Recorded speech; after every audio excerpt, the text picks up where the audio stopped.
तो आज हम लोग पी ब्लॉक में पढ़ने जा रहे हैं हैलोजन फैमिली के बारे में, यानी कि ग्रुप नंबर 17 के एलिमेंट्स हैं ये। तो अगर कहा जाए कि इनको हम लोग हैलोजेंस क्यों कहते हैं,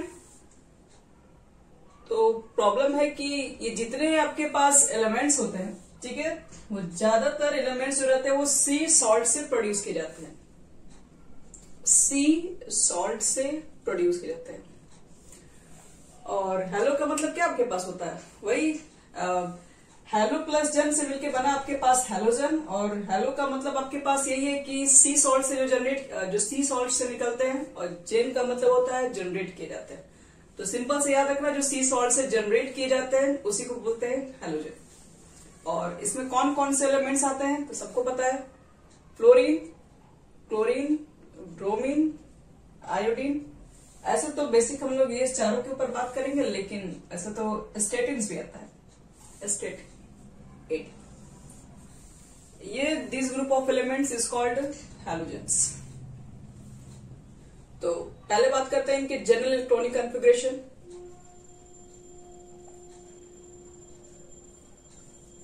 फ्लोरीन, क्लोरीन, ब्रोमीन, आयोडीन, इसको तोड़ोगे तो इसका जनरल आता है NH2 और Np पे सिर्फ 5 आ जाता है, 1 2 इसलिए 5।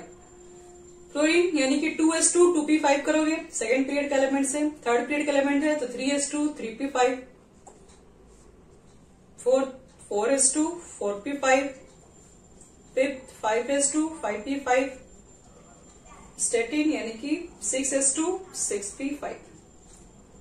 इसका ये जनरल इलेक्ट्रॉनिक कॉन्फ़िगरेशन है। और 80 को हम लोग स्टेटिन को रेडियो एक्टिव एलिमेंट्स बोलते हैं। तो ज्यादातर हम लोग को रेडियो एक्टिव्स के बारे में पढ़ना ही नहीं है, तो हम लोग को बेसिक ये 4 लोग के ऊपर बात करेंगे। चलो सबसे पहले हम लोग बात करते हैं इनके अकरेंस के ऊपर, ठीक है। मतलब फ्लोरीन अगर हमको मिलता है तो किस फॉर्म में मिलता है, क्लोरीन किस फॉर्म में मिलता है, ब्रोमीन कहां से हम लोग लेकर आएंगे, और आयोडीन और स्टेटिन कहां से लेके आएंगे, और आयोडीन कहां से लेके आएंगे।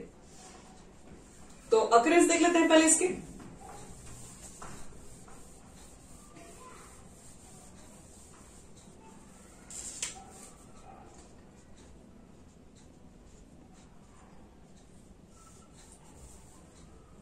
तो अकरेंस को देखो, फ्लोरीन को कहते हैं कि फ्लोरीन इज प्रेजेंट एज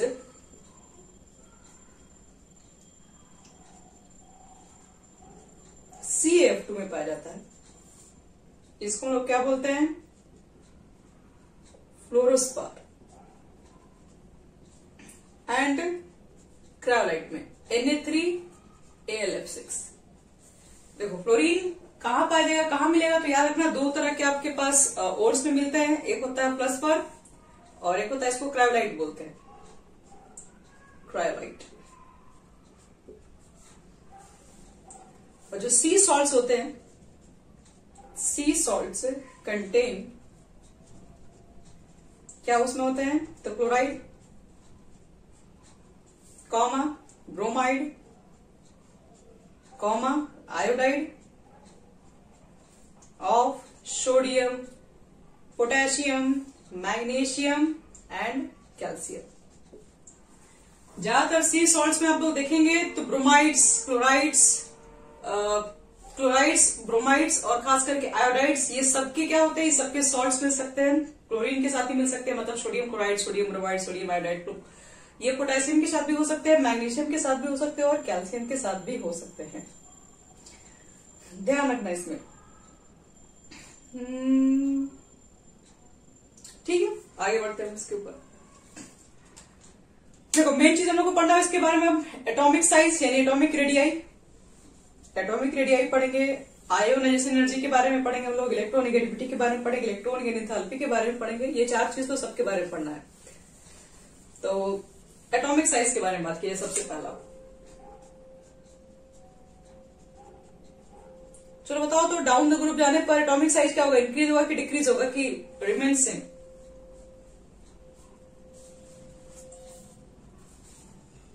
तो बढ़ेगा ही। लिखोगे on moving down the group, on moving down the group, जब हम लोग ग्रुप पे नीचे की ओर आएंगे, atomic size increases due to increase number of cell। हो गया खत्म। चलो इस पे बात करते हैं आयोनाइजेशन एनर्जी।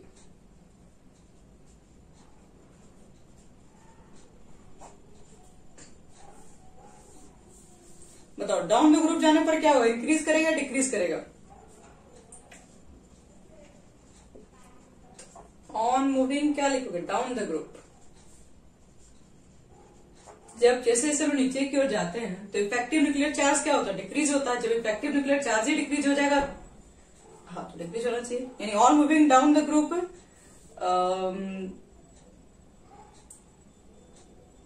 क्या होगा, due to increase atomic size due to increase atomic size, comma ionization energy decreases।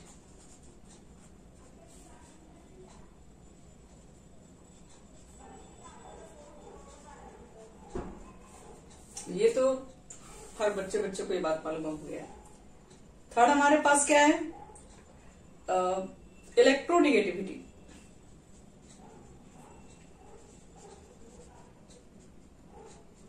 Electronegativity का मतलब होता है बच्चे लोग एक कोवैलेंट बॉन्ड में शेयर्ड पेयर को अपने तरफ, इलेक्ट्रॉन को अपने तरफ खींचने की जो टेंडेंसी होती है, तो जितना छोटा साइज होगा, जितना न्यूक्लियस के नजदीक होगा, उतना ही बॉन्ड्स इलेक्ट्रॉन आसानी से दूसरे बॉन्ड के इलेक्ट्रॉन को, मतलब बॉन्ड में प्रेजेंट इलेक्ट्रॉन को अपने तरफ आसानी से खींच पाएगा। तो सबको मालूम है कि फ्लोरीन सबसे ज्यादा हाई इलेक्ट्रोनेगेटिव होता है। क्यों होता है? क्योंकि साइज में छोटा होता है, इफेक्टिव न्यूक्लियर चार्ज इसका हाई है, तो इसलिए दूसरे के इलेक्ट्रॉन्स को इजिली अपनी तरफ होल्ड कर सकता है। तो लिखेंगे दे हैव हाई इलेक्ट्रोनेगेटिविटीज। और जब तुम टॉप से डाउन में जाओगे तो क्या होगा, टॉप से डाउन में जाने पर एटॉमिक इलेक्ट्रोनेगेटिविटी क्या होती है, डिक्रीज कर जाती है। क्यों? क्योंकि एटॉमिक साइज इंक्रीज कर जाता है। बस यही एक लाइन का आंसर है। तो लिखना on moving down the group, on moving down the group electronegativity decreases due to electronegativity decreases due to decrease effective nuclear charge। एक लाइन के आंसर।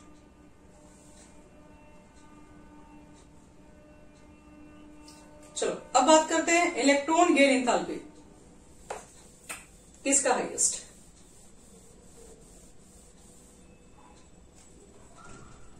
Electron gain enthalpy. सबको मालूम है इलेक्ट्रॉन गेन एंथैल्पी में fluorine से भी ऊपर है क्लोरीन। तो ये क्यों होता है, आप लोग पढ़े भी होंगे। क्योंकि फ्लोरीन के पास जो चार्ज डेंसिटी होती है वो बहुत ज्यादा हाई होती है, और अपने में इलेक्ट्रॉन को ऐड करने का पावर वो नहीं रखता है। क्योंकि एक तो पहले से ही उसके पास साइज छोटा है, इलेक्ट्रॉन ऐड करने के लिए नया करने की टेंडेंसी बहुत कम होती है।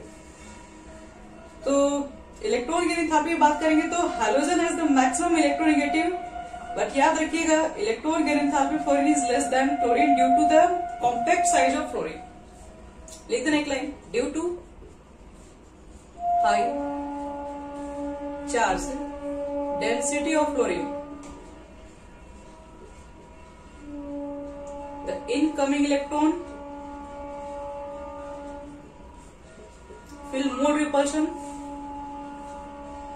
आपको बताए हुए थे रिपल्शन। साइज छोटा है, नया इलेक्ट्रॉन क्या होगा, बहुत ज्यादा रिपल्शन शो करेगा। So they have less electron gain enthalpy, electron gain enthalpy as compared to chlorine, मतलब इसका क्या होता है, पहले क्लोरीन ज्यादा है, फिर क्लोरीन, फिर ब्रोमीन, फिर आयोडीन, ऐसे होता है। ये ऑर्डर है। तो ये हो गया बच्चे लोग हमारे कंप्लीट। चलो अब हम लोग क्या देखेंगे इसमें, ऑक्सीडेशन स्टेट के बारे में कुछ देख ले रहे हैं।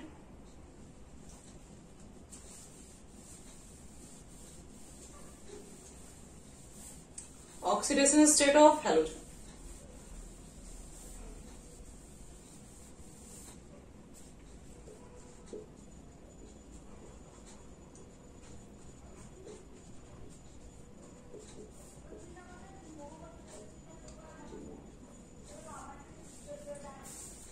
तो जनरल इसका इलेक्ट्रॉनिक कॉन्फ़िगरेशन है NH2NP5। तो इसको तो बस एक ही इलेक्ट्रॉन चाहिए होगा 8 पूरा करने के लिए, मतलब 7 तो हो चुका है। इसको एक इलेक्ट्रॉन अगर मिल जाए तो इसका तो बाहर हो जाएगा 8 पूरा। तो इसका मतलब ये होता है कि ये जनरली क्या होते हैं, जितने भी हाइड्रोजन फैमिली वाले होते हैं उसमें जनरली 1 तो ऑक्सीजन स्टेट सबका होता है, ये तो मान ही लीजिए। लेकिन फ्लोरीन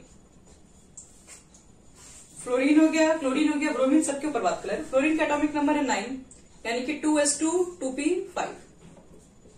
इसमें 2 इलेक्ट्रॉन, p में आपके पास 5 इलेक्ट्रॉन।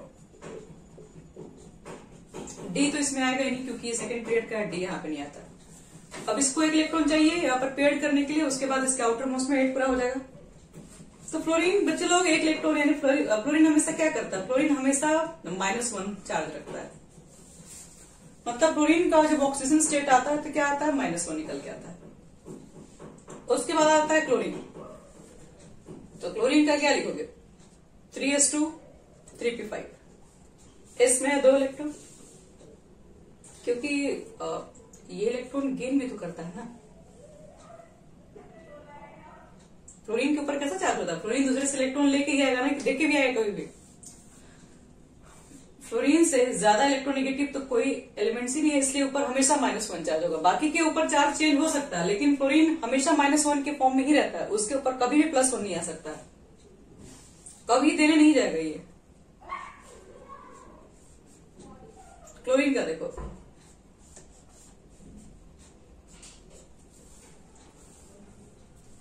p में रखो 5। तो देखिए एक यहां से ये शेयर कर लेंगे, तो अगर मान लो ये दूसरे से इलेक्ट्रॉन लेके खैर आएगा तो -1 बनाएगा। ये तो खैर दूसरे से इलेक्ट्रॉन ही लेकर आ सकता है। शेयर अगर मान लो करेगा तभी फ्लोरीन के ऊपर -1 ही चार्ज रहेगा। लेकिन यहां पर देखिए क्लोरीन के कंडीशन में क्या होता है, यहां से वो शेयर कर लिया दूसरे के साथ, अगर वो ज्यादा इलेक्ट्रोनेगेटिव हो तो यहाँ पर +1 भी हो सकता है। मतलब क्लोरीन का कंडीशन क्या क्या हो सकता है, एक तो यहाँ पर दिखाई पड़ा 1 इलेक्ट्रॉन शेयर करेगा तो +1 बनेगा। ये चाहेगा तो अपना इलेक्ट्रॉन को एक्साइट भी कर देगा इसमें। तो जैसे ही 1 इलेक्ट्रॉन को एक्साइट करेगा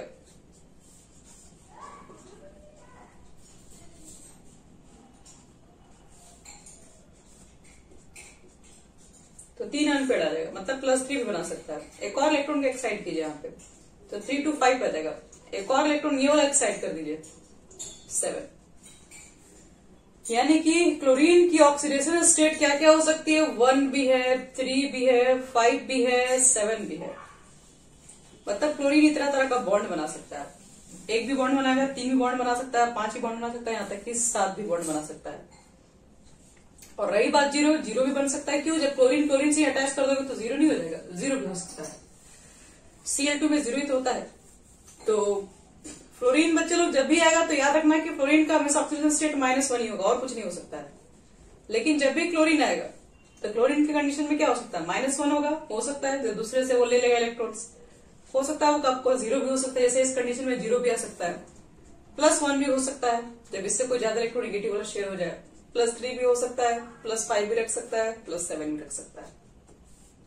ये सिर्फ क्लोरीन ही का नहीं, ब्रोमीन भी हो सकता है, इसके साथ आयोडीन, ये सब कर सकते हैं। सिर्फ क्लोरीन ही -1 रखेगा, बाकी तो ये सब बनाएंगे।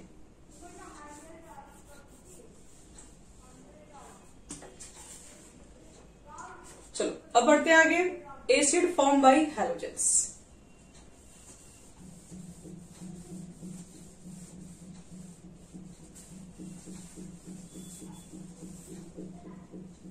Acids form by halogen. आओ देखते हैं हैलोजन किस तरह का एसिड्स बना सकता है। तो आप देखे होंगे हैलोजन जो होता है 2 तरह का एसिड बनाता है। एक को बोलते हैं बच्चे लोग हाइड्रो एसिड, एक को बोलते हैं ऑक्सी एसिड। हाइड्रो एसिड का क्या मतलब है? HF, HCl, HCl, HBr और HI, ये सब हाइड्रो एसिड है, हाइड्रोजन के साथ है सब। ऑक्सी एसिड के अंदर क्या है? तो ऑक्सी एसिड थोड़ा देर के बाद पढ़ेंगे, पहले हल्का से इसके बारे में पढ़ ले रहे हैं, फिर ये ऊपर बात करिए इसके लिए। तो पहले देख ले रहे हैं कि हाइड्रो एसिड में ज्यादा एसिडिक नेचर किसका है चारों में से? HF, HCl, HBr। तो आपको बता दें कि जो एसिडिक स्ट्रेंथ होता है, एसिडिक जो स्ट्रेंथ होता है उसका जो ऑर्डर होता है, मतलब वो पहली बात सबको मालूम, वो इलेक्ट्रोनेगेटिव के ऊपर डिपेंड करता है, directly proportional to the electronegative of the central metal atom. Central लिख दो, मेटल मत लिखो क्योंकि सब मेटल तो मिलेंगे नहीं, सेंट्रल एटम। या फिर आपको बताए थे हाईएस्ट ऑक्सीजन स्टेट। तो चेक करो, आपके पास एक HF है, HCl है, HBr है और HI है। तो अच्छा एसिड कौन सा होना चाहिए? HF, HCl, HBr, HI। लेकिन ये गलत है।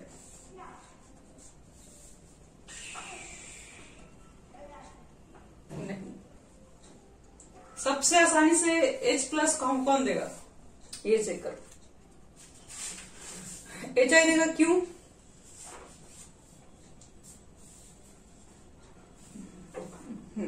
बस यही काम करना ही है, भूल जाइएगा इसको। इलेक्ट्रोनेगेटिव वाला फैक्टर यहाँ पे फेल हो गया है, तो लिख देना, इसलिए तो लिखे थे। देखो, due to increase size of halogen, due to increases size of halogen, the bond length increases also, the bond length also increases, और बॉन्ड लेंथ इंक्रीज होगा एंड फॉर्म वीकर बॉन्ड।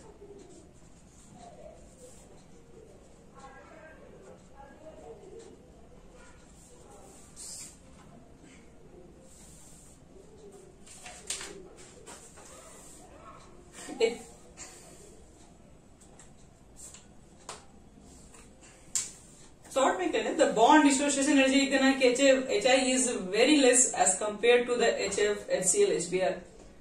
तो so H+ can release very easily from HI।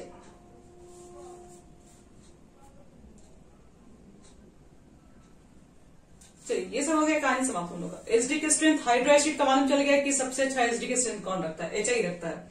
बहुत बार MCQ में question आया भी हुआ है, बहुत बार क्वेश्चन MCQ में सॉरी शॉर्ट में पूछा भी जाता है कि why HI is more stronger acid than HF। ये सभी चीजें हो सकती है। अब देखो, इसका हम लोग रीजन किस पे देते हैं? On the basis of bond dissociation energy. अब देखते हैं कि ऑक्सी एसिड ऑफ हैलोजन कैसा होता है।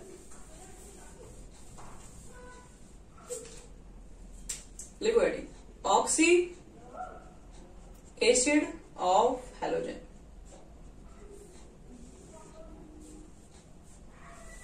आओ चेक कर लेते हैं। तो पहले तो एक बात याद रखिए हमेशा कि fluorine form only one oxy acid, that is HOF, hypofluorous FLOUROUS acid. देखिए, फ्लोरीन का कहा जाए तो फ्लोरीन तो सिर्फ एक ही एसिड बनाता है, HOF, हाइपोफ्लोरस एसिड। लेकिन जो अदर हैलोजन है, हैलोजन फॉर्म बहुत तरह के एसिड बनाते हैं। HOX टाइप के भी बनाते हैं, HXO2 टाइप्स के बनाते हैं, HXO3 टाइप्स के भी बनाते हैं, HXO4 टाइप्स के भी बनाते हैं, ETC। इतने तरह के एसिड बनाते हैं। तो आप थोड़ा एसिड जानते हैं और सबका थोड़ा नाम भी जानते हैं, किसका क्या नाम है, फिर इसके स्ट्रक्चर को जानेंगे, इसके हाइब्रिडेशन को भी जानेंगे और फिर लास्ट में चेक करेंगे इसके एसिडिक स्ट्रेंथ क्या होगा, उसके बाद बंद कर देंगे। आज ये पूरे इसके बारे में इसका नॉलेज ले लेते हैं। बहुत बार पूछा भी जाता है बच्चे लोग इस टॉपिक के ऊपर क्वेश्चंस। देखो HOX, तो HOX को क्या लगता है बताओ तो। इसमें हेलोजन की वैलेंसी अगर मान लो कि फ्लोरीन को हटा दें, क्लोरीन, ब्रोमीन, आयोडीन, स्टेटिन में खैर तो नहीं मिलेगा, तो यहां पर क्या लग रहा है X का ऑक्सीडेशन स्टेट क्या होगा, क्या लगता है आपको है?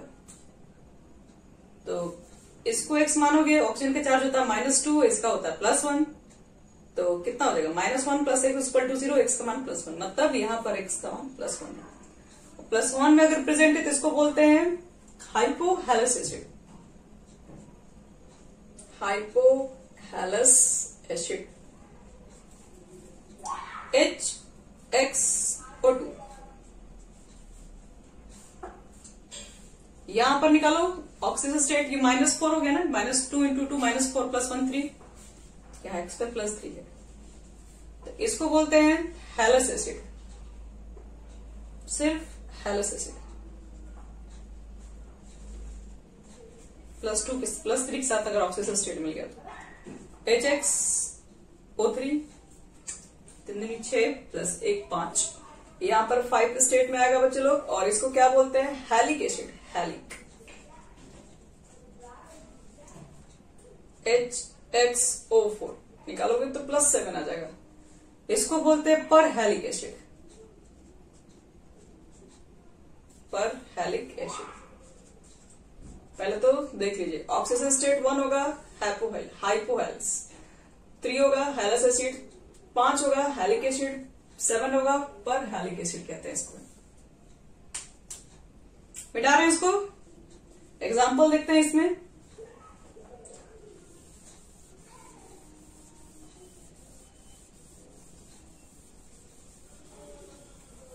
चलो एग्जाम्पल हमारा पहला है HCl, हालांकि HOCl ही कहते हैं, HClO2, HClO3, HClO4, इसका नाम क्या बोलोगे? हाइपो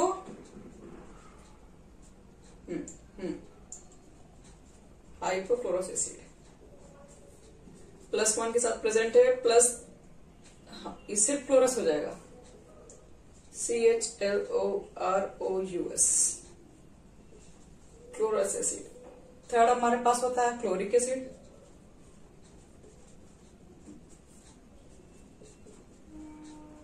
पर क्लोरिक एसिड,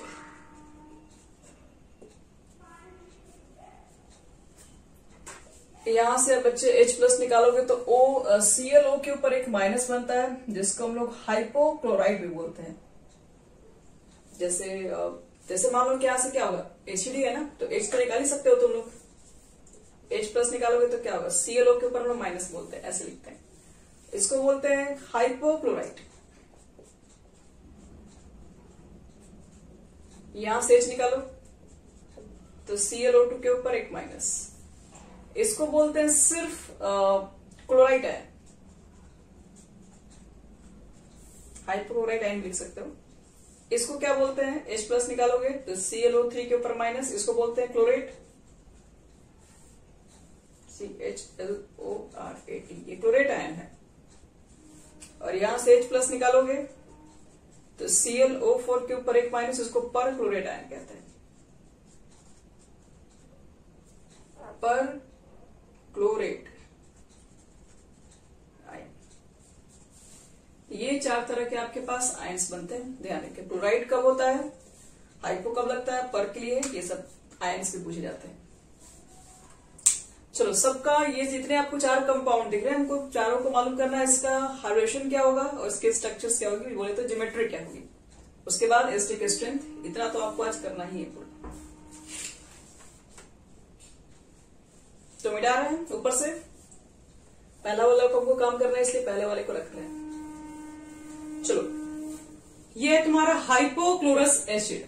तो हाइपोक्लोरस एसिड के बारे में तुमको ये बताना है कि इसकी सबसे पहले ज्योमेट्री निकालने के लिए आपको निकालना पड़ेगा इसका हाइब्रिडाइजेशन। आओ चेक करते हैं कितना होगा। सेंट्रल में किसको रखोगे, तो सेंट्रल में कम इलेक्ट्रोनेगेटिव वाले को रखते हैं ना, जो नंबर में कम रहते हैं तो ऐसे जनरली हम लोग किसको रखते हैं, सीएल को ही रखेंगे। तो सीएल को आपको चेक करना है कि इसके पास कितने बॉन्ड्स पेयर हैं, कितने लोन पेयर से उसके अकॉर्डिंग काम करते हैं हम लोग। तो सीएल के बाहर 7 इलेक्ट्रॉन्स होते हैं, सबको मालूम है। 7 इलेक्ट्रॉन रखोगे तो बताओ इसके साथ कितना शेयर किया ऑक्सीजन के साथ। ऑक्सीजन डबल बॉन्ड वाला आदमी है, हाँ 2 शेयर करेगा, लेकिन लेकिन लेकिन हाइड्रोजन भी तो है ना बगल में, तो एक हाइड्रोजन के साथ तो पहले शेयर करेगा कि नहीं है। क्लोरीन के साथ तो सिर्फ एक ही शेयर कर पाएगा बस। तो बताओ तो क्लोरीन के बाहर कितना इलेक्ट्रॉन, 7, एक शेयर कर लिया, कितना लोन पेयर इसके पास होगा, 3 लोन पेयर, 1 बॉन्ड पेयर, तो टोटल कितना इलेक्ट्रॉन पेयर हो गया, 4 के लिए क्या लिखते हो, sp3। तो इसका मतलब है कि इसका sp3 हाइब्रिडेशन होगा तो स्ट्रक्चर कैसा होगा, तो बीच में रखो Cl को। अब sp3 में देखिए आपके पास 3 लोन पेयर है, ऐसा वाला स्ट्रक्चर पड़ा हो, 3 लोन पेयर 1 बॉन्ड पेयर।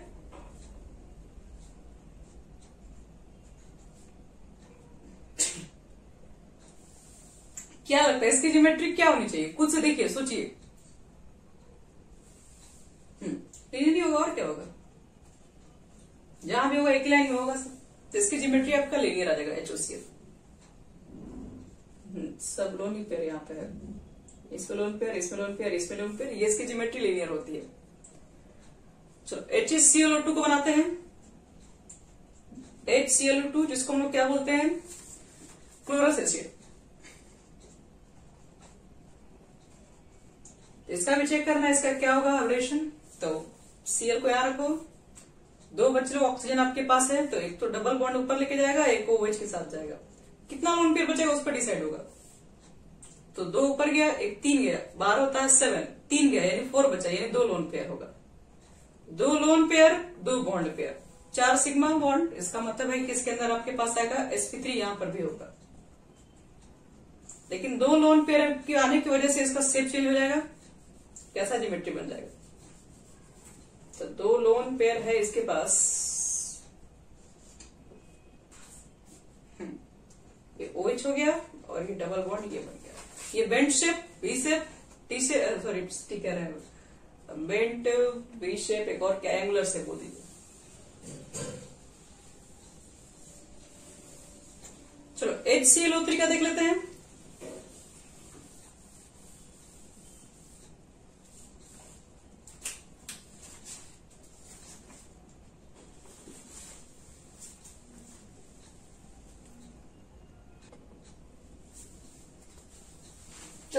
यहां देखो HClO3 चेक करो इसके बारे में, इसका तो सब मालूम है, +5 आता है हाइब्रिडेशन। वही Cl के बाहर अब देखो एक तो OH ग्रुप होगा, बाकी 2 और डबल बॉन्ड बनेगा। तो 2 डबल बॉन्ड बनाओगे तो 2 2 4 इलेक्ट्रॉन हो गया, एक 5 हो गया, 7 होता है, बस एक लोन पेयर बचेगा, एक लोन पेयर 3 बॉन्ड पेयर, इसका भी sp3 आएगा। तो स्ट्रक्चर कैसा बनाओगे, तो एक तो लोन पेयर है ना, तो पिरामिड टाइप का बनेगा स्ट्रक्चर, एक हो जाएगा OH डबल बॉन्ड इधर, एक डबल बॉन्ड इधर, इसको पिरामिड।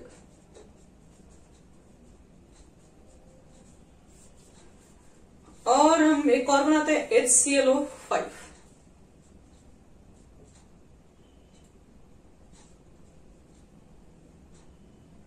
फाइव नहीं, सॉरी कितना, 4 ना,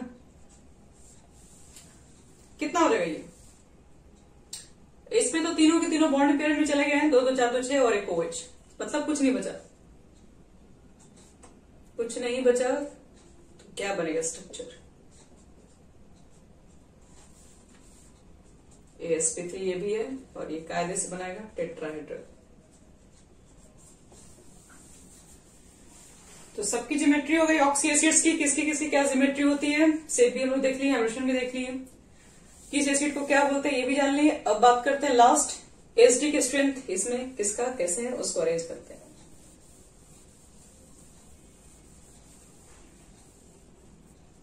एसडी के स्ट्रेंथ,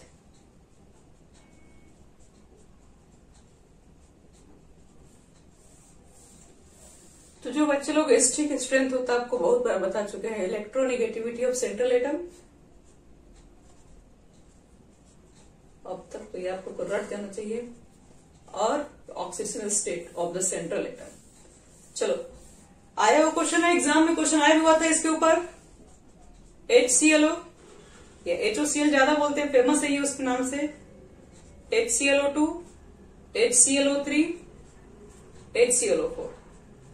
चलो बताओ तो इसमें सबसे अच्छा स्ट्रॉन्गेस्ट एसिड कौन सा होगा?